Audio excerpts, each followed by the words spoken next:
कि जब भारत आजाद हुआ तो इस देश की जनसंख्या थी 30 करोड़ और देवता थे 33 करोड़, यानी 3 करोड़ देवता और ज्यादा थे, तब भी यह देश गुलाम था। अरे इतने देवी देवता थे, तब तो दुनिया में सबसे बड़ा देश भारत होना चाहिए था।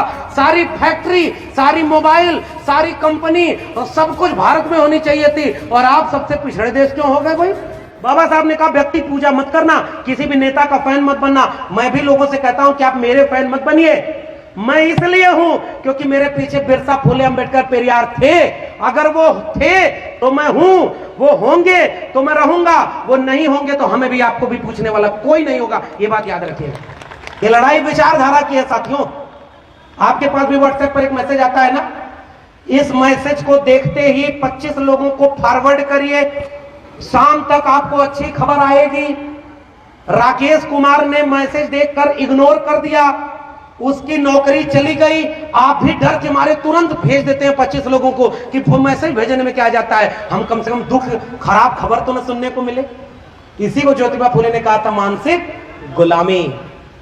मैं आपसे कहने आया हूं कि वो मैसेज फॉरवर्ड करते गए कि गणेश की मूर्ति दूध पीती है और तमाम तरह से ये अफवाह उड़ाकर इस देश में वो सरकार बना ले गए और हमारे आपके बच्चों को मानसिक गुलाम पैदा कर ले गए।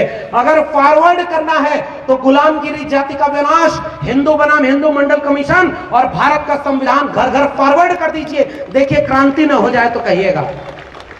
बाबा साहब की तस्वीरों की बजाय उनकी किताबों को घर घर पहुंचाना है, गुलामगिरी को घर घर पहुंचाना है। अब एक किस्सा सुनिए। बाबा साहब के गुरु तथा ज्योतिबा फुले ने एक नाटक लिखा तृतीय रत्न। महिलाएं आई हैं, महिलाएं मंच पर हैं। मैं ऐसे किसी भी कार्यक्रम को कभी सफल नहीं मानता जिसमें पुरुषों से ज्यादा संख्या में महिलाएं न शामिल हो, क्योंकि बिरसा, फुले, अंबेडकर और पेरियार सबसे महत्वपूर्ण लड़ाई जो लड़ रहे थे, महिलाओं की बराबरी की लड़ाई लड़ रहे थे। इसलिए सैल्यूट है इन सारी माताओं और बहनों को जो आज बाबा साहब के नाम पर यहां इकट्ठे हुई। पुरुषों की क्रांति दरवाजे पर रुक जाएगी। गंभीर बात कह रहा हूं, समझिएगा।